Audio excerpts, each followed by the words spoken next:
बच्चे को गरीबी में बढ़ते हुए नहीं देख सकती, इसीलिए मैं नील को छोड़कर जा रही हूँ। अपने मायके में मेरी और उर्वशी जी की शादी की बात बताने की इतनी जल्दी क्या थी तुम्हें? मेरी पत्नी के बारे में इस तरह बात करने का आपको कोई हक नहीं है। और तुम्हें भी अपने बड़ों से इस तरह से बात करने का कोई हक नहीं है नाथ।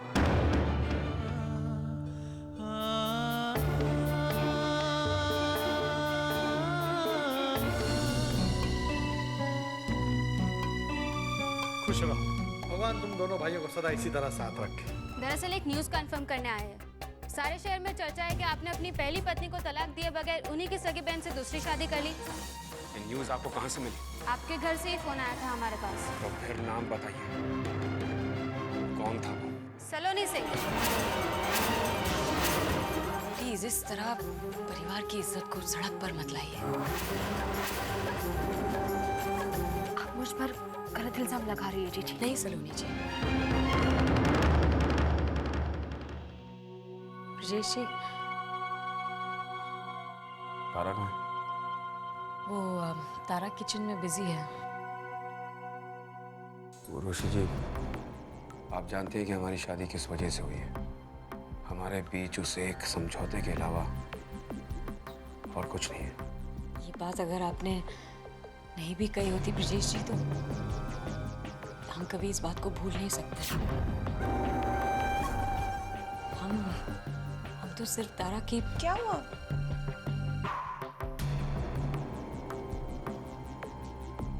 मैंने ही जीजी को यहाँ भेजा था, मैं किचन में बिजी थी ना। और अगर ये आपके लिए कुछ कर रही है तो इसमें गलती क्या है?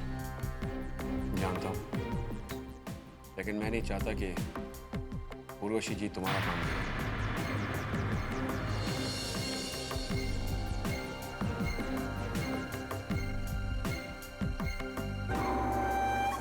ब्रजेश जी, सुनकर अच्छा लगा कि आप हमारी इज्जत करते हैं। बस एक कमी है, आज हमारी ये इज्जत आप एक इंसान के रूप में कर रहे हैं, लेकिन सच्ची खुशी हमें तब मिलेगी जब आप यही इज्जत हमें एक पत्नी के रूप में देंगे। और डोंट माइंड, ये इज्जत हम आपसे बहुत जल्द हासिल करके रहेंगे।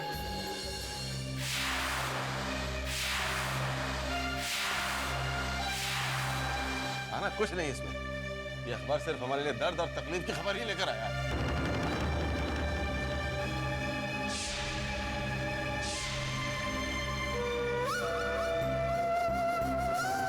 बड़े दुख की बात है, हमारे घर में शांति ही नहीं रह सकती। पहले शुभ्रा नील कवर्सा का साथ छोड़कर चली गई। एक बेटी के गम से बाहर निकले नहीं थे कि दूसरी बेटी के घर में तूफान की खबर ले आया ये अखबार। इसमें ब्रजेश जी की दूसरी शादी की खबर छपी है। समझ में नहीं आता मैं अपनी नंदों का दुख कैसे दूर करूं। सलोनी दी फिर भी हमारी आंखों के सामने, लेकिन शुभ्रा किस हाल में हो? खबरदार, खबरदार, जो इस घर में किसी ने शुभ्रा का नाम भी लिया तो मर गई हो हमारे लिए। मैंने तो ये सोच लिया कि हमारी दो ही औलाद थी, शुभ्रा यहाँ कभी पैदा ही नहीं हुई।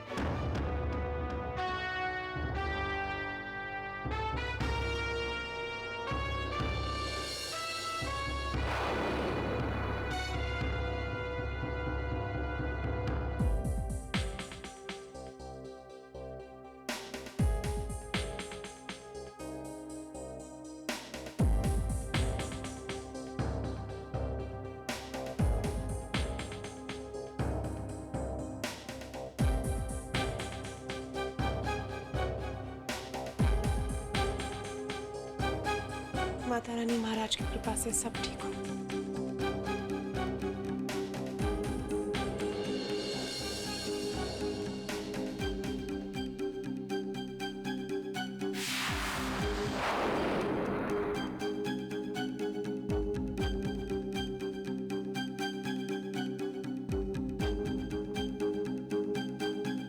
एक मिनट।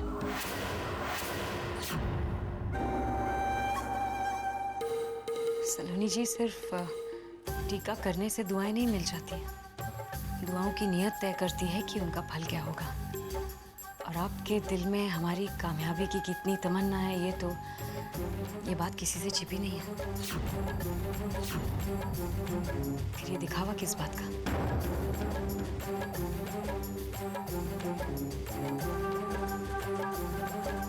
चले तारा।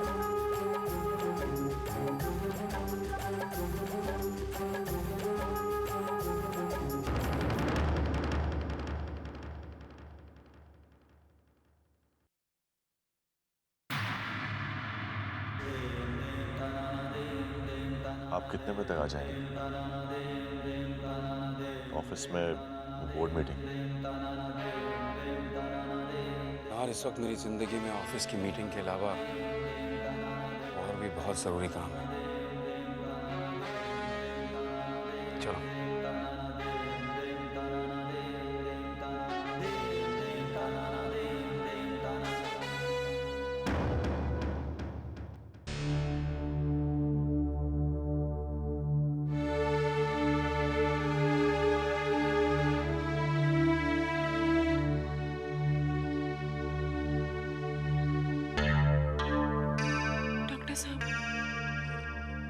Congratulations, सब कुछ ठीक से हो गया।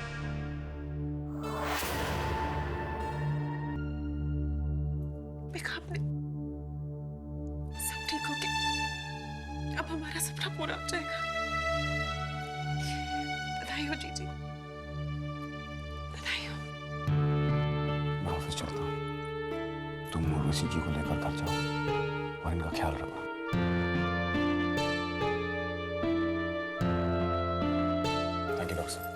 वेलकम।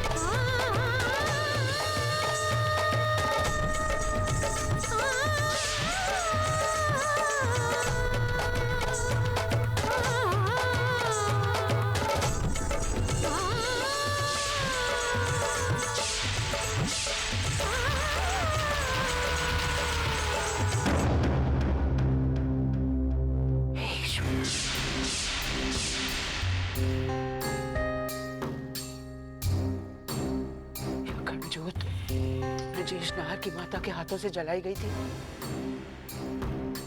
इतने बरसों में आज तक नहीं बुझी, आज ऐसे अचानक।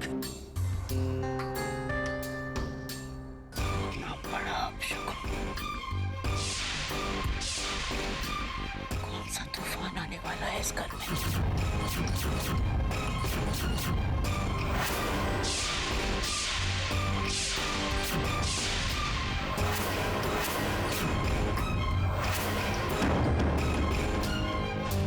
तुम इशारा समझ रही हो ना तारा? हमें और तुम्हारे होने वाले बच्चे के सपने को इस घर के लिए तूफान कहा जा रहा है। क्या बच्चे के लिए तुम्हारा सपना अपशगुन हो सकता है? दरअसल इस घर में किसी को तुम्हारे बच्चे की जरूरत ही नहीं है।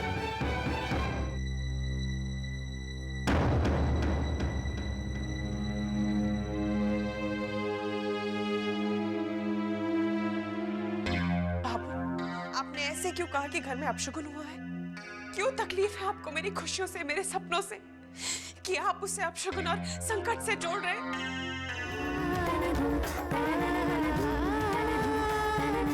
भाभू, आप और इस घर के सारे सदस्य एक बात सुन लें। अपने बच्चे से जुड़ी कोई भी बात मैं बर्दाश्त नहीं करूंगी। भाभी साहब भाभो पर नाहक इल्जाम लगा रही हैं। सलोनी, तुम चुप रहो। तुम्हें बीच में बोलने का कोई हक नहीं।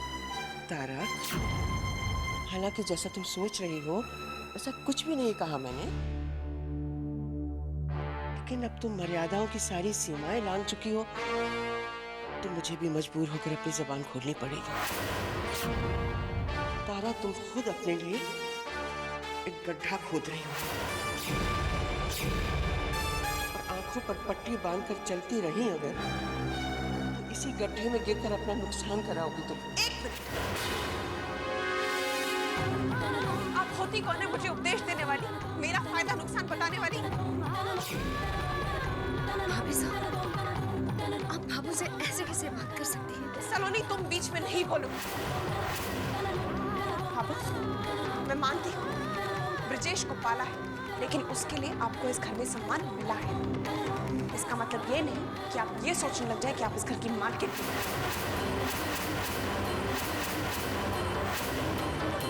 आपको इस मामले में चुप रहना चाहिए, क्योंकि घर की नौकरानियों को घर के मामलों में बोलने का कोई हक नहीं होता। आज ये फैसला होकर रहेगा, मेरे मामलों में किसे बोलने का हक है और किसे नहीं।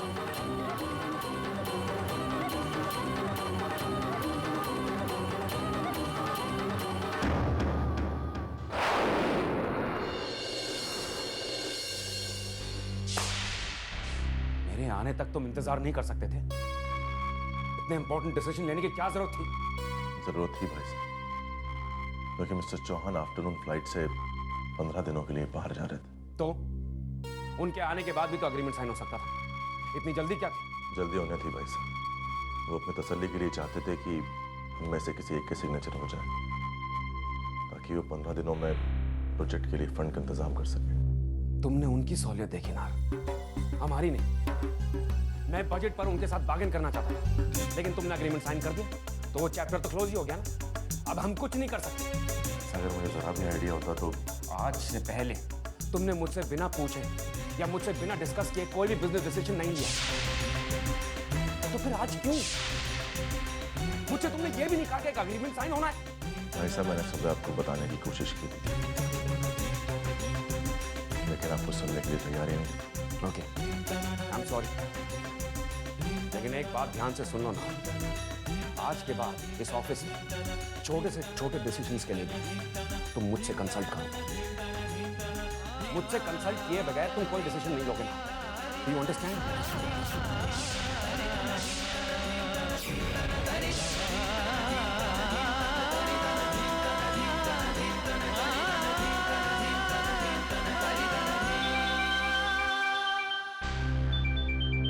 हेलो ब्रजेश, आप प्लीज जल्दी घर आ जाइए। अब क्या प्रॉब्लम हो गई है तारा? मैं फोन पर नहीं बता सकती, आप प्लीज जल्दी आ जाइए। ठीक है। आज फैसला होकर रहेगा, ये रोज रोज का नाटक मुझसे बर्दाश्त नहीं होता। बाबू, मैं जानती हूँ इस बात को भुलाना आसान नहीं है, मगर अपना दिल दुखाकर भी क्या मिलेगा? भाभी सर ने गुस्से में कह दिया, लेकिन उनका मतलब गलत तो नहीं कहा तारा ने, इसीलिए बात दिल को चुभ गई। सही कह रही है वो, मुझे अपनी औकात नहीं भूलनी चाहिए। आखिर एक नौकरानी ही तो हूँ। किसी के बारे में कुछ भी कहने से पहले 100 बार सोचना चाहिए था मुझे। ऐसा मत कहिए बाबू, आप जानते हैं आपके लिए हमारे दिल में कितनी इज्जत है, कितना प्यार है।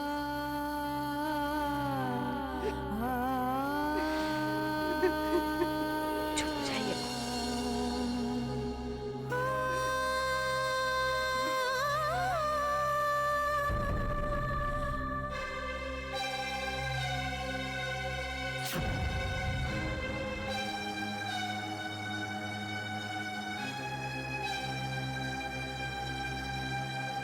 बाबू, क्या हुआ? आप रो क्यों रही हैं? किसी ने कुछ कहा आपको बाबू? सलोनी, क्या हुआ? आखिर मुझे कोई बताएगा बाबू क्यों रो रही है? सलोनी, मैं तुमसे पूछ रहा हूं। बता दीजिए ना सलोनी जी, आपको हमारी और तारा की शिकायत करने का एक और मौका मिल जाएगा। आपसे कुछ नहीं पूछा मैंने, और प्लीज आप मेरे मामले में चुप ही रहें तो बेहतर होगा। नाहर, चीची से ऊंची आवाज में बात करने की गलती मत करना, वरना देखना। वरना क्या भाभी साहब? हाँ? क्या कर लेंगी आप? जब तक किया उससे बुरा तो नहीं होगा ना? मैं जानता हूं आप में से किसी ने भाभू को कुछ कहा है, और सब कुछ सह सकता हूं मैं। लेकिन भावों का अपमान नहीं। और अपनी माँ से बदतमीजी करने की इजाजत मैं किसी को नहीं दूंगा। नाहर वरना प्लीज काम डाउन। भाभो रो रही है, इसका मतलब ये नहीं कि हमने उन्हें कुछ कहा है। इस तरह अपनी भाभी से बात करने से पहले एक बार पता तो कर लेते मामला क्या है, गलती किसकी। जैसे आप और भाभी साहब अपनी गलती मान ही लेंगे। नाहर प्लीज सुनना, बार-बार Stop it!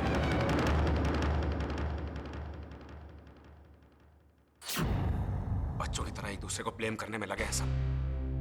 इस घर में एक पल की भी शांति नहीं है। अगर तरीके से बात नहीं कर सकते हैं तो कोई जरूरत नहीं है एक दूसरे से बात करने की। एक छत के नीचे अजनबियों की तरह रहने में कोई बुराई नहीं है। कम से कम सुकून से तो जी सकेंगे। ब्रजेश, हम किसी से बात करना भी नहीं चाहते। भाभो ने 4 आंसू क्या बहा दिए। कितनी खरी खोटी सुनाई नाहर ने, देखा ना आपने। मैं तो जानना चाह रहा था कि भावो क्यों रो रही है। इस घर में आजकल रोना धोना ही तो हो रहा है नाहर। किस किस को पूछोगे क्या हुआ? तारा प्लीज जाने दो ना। एक मिनट बाबू, आप ही बताइए क्या हुआ। रहने दो ब्रिजेश, आपस में लड़ने के 100 बहाने तो हैं ही। भगवान के लिए मुझे उनमें शामिल ना करो। नहीं भावो, आपको बताना ही होगा। सलोनी, अब भी कुछ बोलोगी या नहीं?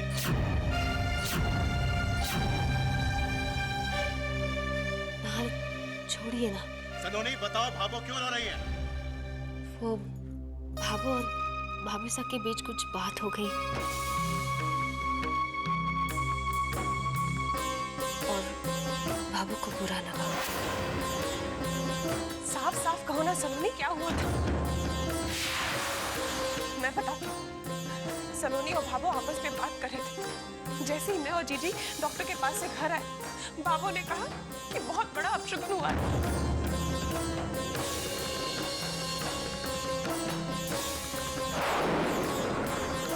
ब्रजेश, हमारे आने वाले बच्चे को अपशगुनी का।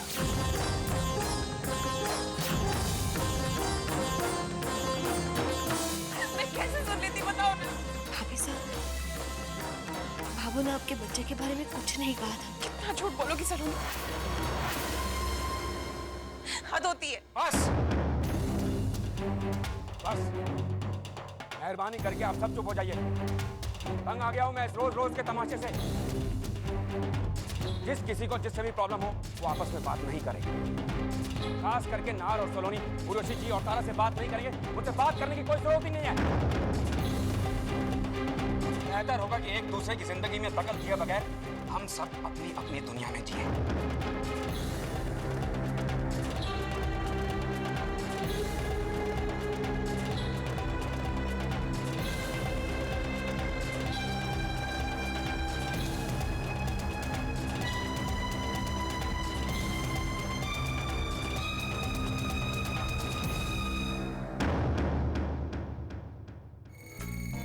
सॉरी आपको इतनी लेट फोन किया, पर बात ही ऐसी है।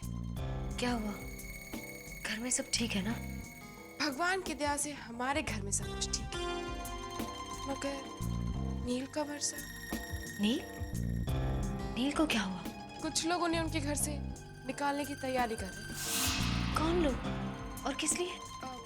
वो तो पता नहीं, बड़ी आधी अधूरी बात बताई। मुझे लगा मैं आपको बता दूं। मुझे बहुत फिक्र हो रही है नील का वर्षा। ठीक है कावेरी, मैं देखती हूँ।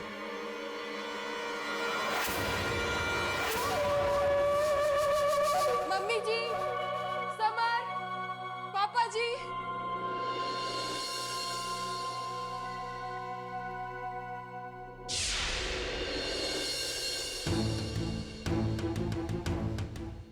मम्मी जी, हमें जल्दी से जल्दी नील का वर्षा के घर जाना। इस वक्त? लेकिन क्यों? किसी का फोन आया था, कुछ लोग उन्हें उनके घर से निकालने की कोशिश कर रहे हैं।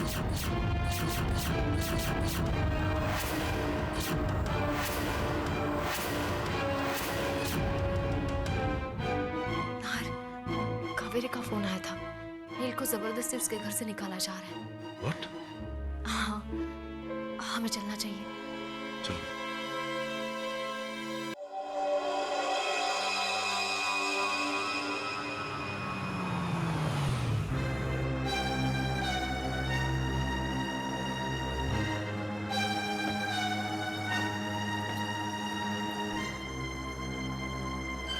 क्या हुआ नील?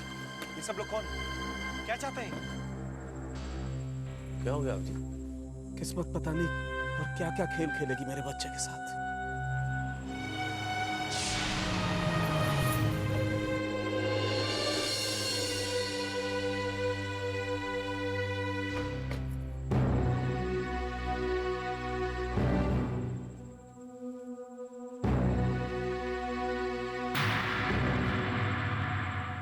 ये लोग कौन है?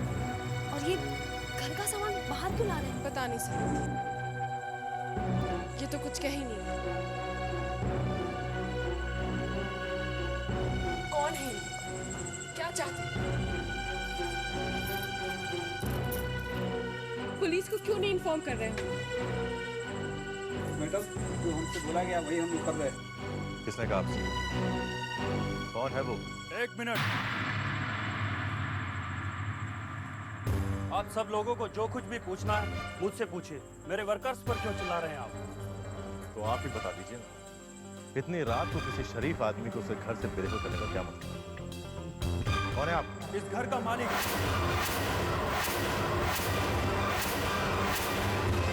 आज से ये घर मैंने खरीद लिया है।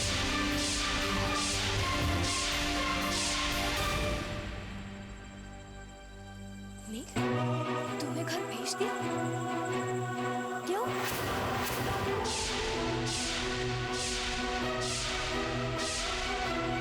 नील ने नहीं बेचा, सनी ने बेचा है घर। शिप्रा ने बेचा।